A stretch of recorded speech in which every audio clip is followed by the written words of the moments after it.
বোনেরা ব্যথা দিও না, আমার নবীর ঘোষণা ঘটনা শোনো মা ফাতেমার, ঘটনা শোনো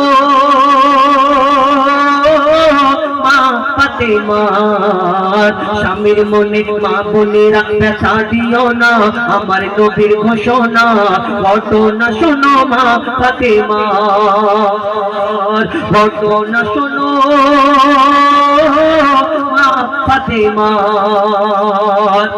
কি ঘটনা শুরু হয় মন দিয়ে শুনবেন, মনে মনে গাল দেবেন না আমাকে, ভালো লাগলে নেবেন, না হলে ফেলে দেবেন। অনেক জন কষ্ট পায় আমার এই কথা শুনে।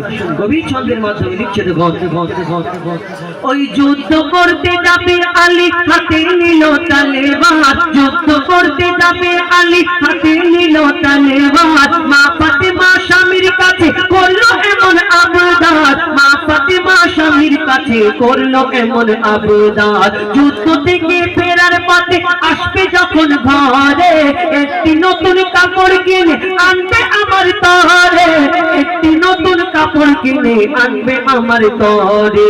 এই কথা শুনে হযরত আলী বড়ই দুঃখ পায়, এই কথা শুনে হযরত আলী বড়ই দুঃখ পায়। যদি আমি শহীদ হয়ে যাই, কে আনবে বলো কাপড় তোমার, কে আনবে বলো কাপড় তোমার। মন খারাপ, যুদ্ধে চলে গেল। এইদিকে ইমাম হাসান ইমাম হুসাইন সব দেখেছে ছোটবেলায় বাচ্চা, আর হয়ে যাবার পরে আমার দয়ার নবীর কাছে ছুটে ছুটে চলে গেল ইমাম হাসান ইমাম হুসাইন। আর যখন গেল আমার নবীজি জিজ্ঞেস করে, বলো তোমার আব্বা মা কেমন আছে, কি করছে? আমার নবী জিজ্ঞেস করার পরে ইমাম হাসান ইমাম হুসাইন বলছে, না না জান, আমার আব্বা যুদ্ধে গেছে, সবাই ভালো আছে, কিন্তু যখন যুদ্ধে গেল মনটা একটু খারাপ। কেন? না আমার আম্মা একটা নতুন জামা চেয়েছে। এই কথাটা শোনার পরে দয়ার নবী চুপ, চোখ থেকে টপ টপ করে পানি ঝরে। আর ওই মা ফাতেমার কথা শুনে আমার দয়ার নবী বড় কষ্ট পেয়েছিলেন। কি ঘটনা হয় তারপর কবি ছন্দের মাধ্যমে লিখছে দেখুন। ওই দুঃখ ভরা হৃদয় নিয়ে আলী গেল রনে, দুঃখ ভরা হৃদয় নিয়ে আলী গেল রনে। নানার কাছে ছুটতে এলো হাসান হোসেন, নানার কাছে ছুটতে এলো হাসান হোসেন।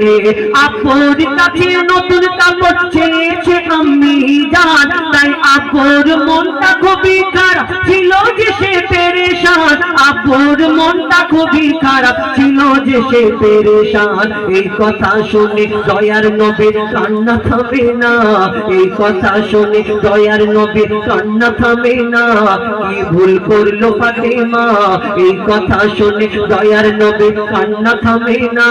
কি ভুল করলো ফাতেমা, কি করলে বলো বেটি আমার, কি করলে বলো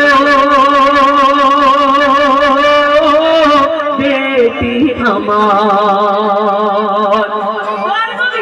বড় কষ্ট পেয়েছে। তারপর কি হয়? একদিন হলো, দুদিন হলো, 3 দিন হয়ে গেল। মা ফাতেমা নিজের বাড়িতে কাজ করে, দেখে আমার আব্বা আসে না। একদিন হয়ে গেল, 2 দিন হয়ে গেল, 3 দিন হয়ে গেল। আমার আব্বা আমাকে প্রত্যেক দিন দেখতে আসে, খোঁজ খবর নিতে আসা। এখন আমার স্বামী নেই, আমার বাড়িতে কেন আসে না? মা ফাতেমা 3 দিন পরে ছুটে ছুটে নবীজির ঘরের সামনে গিয়ে দেখে দাঁড়ায়। আর আমার নবীজি যে মেয়েকে না দেখে থাকতে পারতেন না, মা ফাতেমার সামনে দাঁড়িয়ে আছে, অন্যদিকে দয়ার নবী তাকিয়ে আছে। কি ঘটনা হলো তারপর কবি ছন্দের মাধ্যমে লিখছে দেখুন। ও যার মুখ না দেখে ঘুমাতো না দয়ার নবীজি আমার, ও যার মুখ না দেখে ঘুমাতো না দয়ার নবীজি আমার। রাতের পরে রাত কেটে যায়, মুখ দেখে না ফাতেমার, রাতের পরে রাত কেটে যায়, মুখ দেখে না ফাতেমার। মা ফাতেমা ছুটতে এলো আব্বা জানের কাছে, তবু বেটির মুখ দেখে না, পিছন ফিরে আছে, তবু বেটির মুখ দেখে না, পিছন ফিরে আছে। বলছে নবী ওগো বেটি বাড়ি চলে যাও, বলছে নবী ওগো বেটি বাড়ি চলে যাও, আগে স্বামীর কাছে ক্ষমা চাও। বলছে নবী ওগো বেটি বাড়ি চলে যাও, আগে স্বামীর কাছে ক্ষমা চাও, তবে করবে ক্ষমা আল্লাহ আমার, তবে করবে ক্ষমা আল্লাহ আমার। আগে স্বামীর কাছে ক্ষমা চেয়ে এসো হে আমার বেটি, আগে স্বামীর কাছে ক্ষমা চেয়ে এসো। কিন্তু বর্তমান যুগে কিছু প্রধানমন্ত্রী মার্কা মা আছে, প্রধানমন্ত্রী মার্কা, এদের দেখবে সবাই না, আমি খারাপ সবাইকে বলছি না, কিছু কিছু প্রধানমন্ত্রী মার্কা মা যাতে দেখবেন মেয়ের বিয়ে হলে অ্যাডজাস্ট হতে তো সময় লাগে। মেয়ে যখন শ্বশুর বাড়ি গিয়ে বলে ফোন করে, মাগো আমাকে কোন জায়গায় বিয়ে দিলে, এর থেকে আমার গলায় কলসি ঢুকিয়ে আমাদের বাগানের পুকুরে ডুবিয়ে মেরে দিলে তাও আমি আরামে থাকতাম। বাগানের পুকুরে ডুবিয়ে মেরে দিলে মরলে বুঝতে পারবি, শুধু আওয়াজ গুড়গুড় গুড়গুড় করে হবে, মরে মরে দিলে আরামে থাকবে।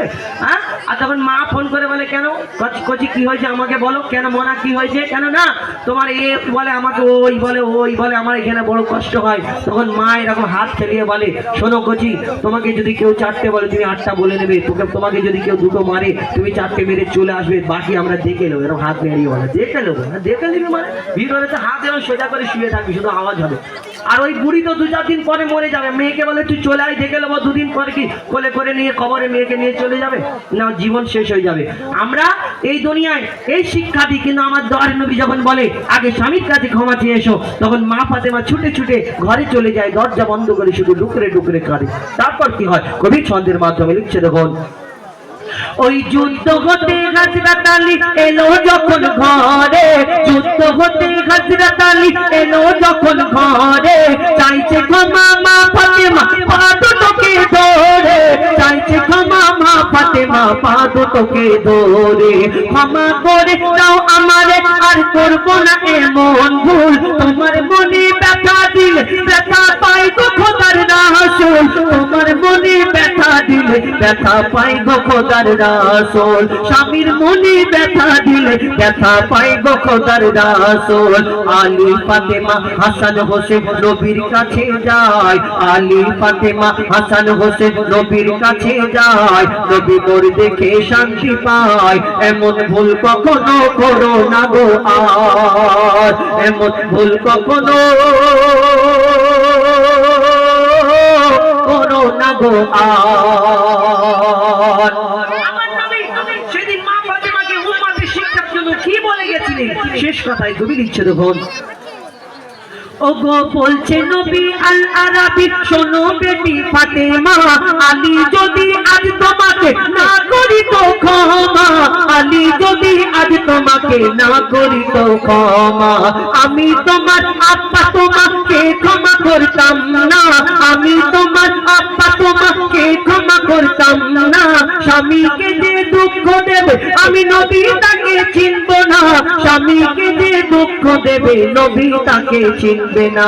কেমন শিক্ষা দিয়ে গেল নবী দো জাহান, কেমন শিক্ষা দিয়ে গেল নবী দো জাহান, বলে মঈদুল ইসলাম ভুল ছিল না মা ফাতেমা, ভুল ছিল না মা ফাতেমা।